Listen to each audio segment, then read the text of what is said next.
Although, the one good thing I think that happened in the trial was that many times throughout the ordeal, the 2 weeks that we were in trial, she kept saying, well, here's some foreign DNA, well, here's some unknown fingerprints, and here's another Mexican man's stuff, but we don't know who he is, so just ignore it, and it's extraneous.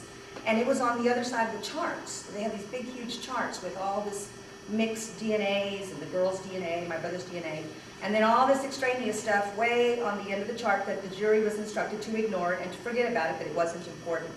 So that is the one thing that I hold on to in my brother's case, is that someday that a bigger, badder-ass judge, excuse my French, will compel this district attorney to go back and check all that foreign DNA and all of those foreign fingerprints, because they will find the true murderer in that mix. And of course, we always believed that it was a railroad serial killer, and we begged, you know, to save his life. And of course, you know, I sent Rob some notes, and you know, we spoke to his lawyers. I mean, I called everybody you could possibly imagine within this judicial system, all across this country, and just have been unable to find the right combination of people to help us. Unfortunately, the district attorney just chooses to ignore us and continues to hide this case under the rug. I know that it's a purely political move. I know they don't want to admit they made a mistake, and I know that it's expensive to go back and recheck. We did go to them and ask them to recheck, and they said that they would. And then they came out in the media on the day of Angel's execution and said, well, they checked some stuff, but it wasn't Angel. So case closed again. So it was really a slap in the face for our family, and it was really difficult. But, you know, again, I will not stop fighting.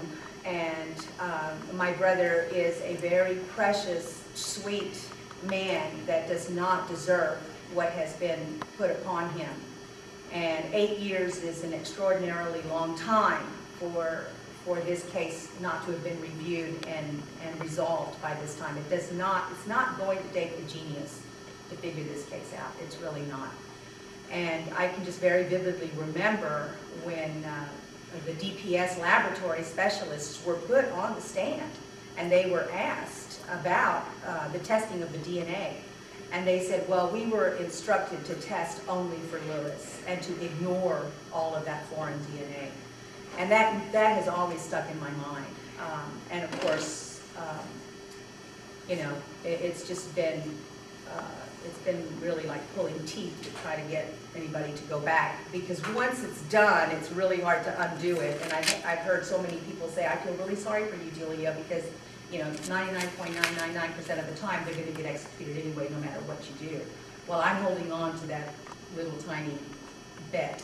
And with the help of all of these groups, and there's so many wonderful groups that have come forward in the anti-death penalty movement, it certainly has given me the strength and you know, to stand up and continue to fight. But it did take me several years. I did, as we all do, all of the families, you just want to lay down and die. And really, part of your heart goes to death row with your loved one. And I visit my brother once a week.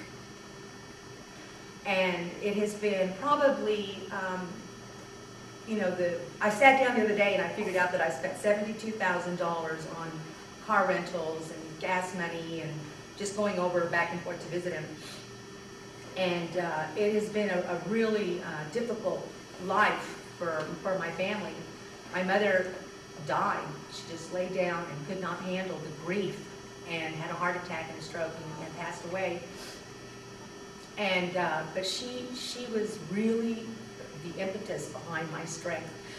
And so I continue to fight in her honor and in her name, because she knew that her baby, her son, had not committed this murder. He loved those girls, and those girls were his best friends.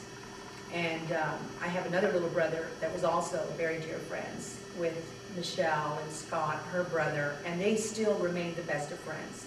So this little nucleus of friends has remained very close. And as we all move on, and my brother has 4 children and 2 grandchildren that he's only seen one time. They went to visit him at Christmas this year. And it has just been really just the worst possible nightmare that you could ever imagine. You couldn't write a story this horrible. And I've never watched CSI, and I've never watched all of these things because we're living it. And it's not funny to me for people to be reenacting these horrible scenarios.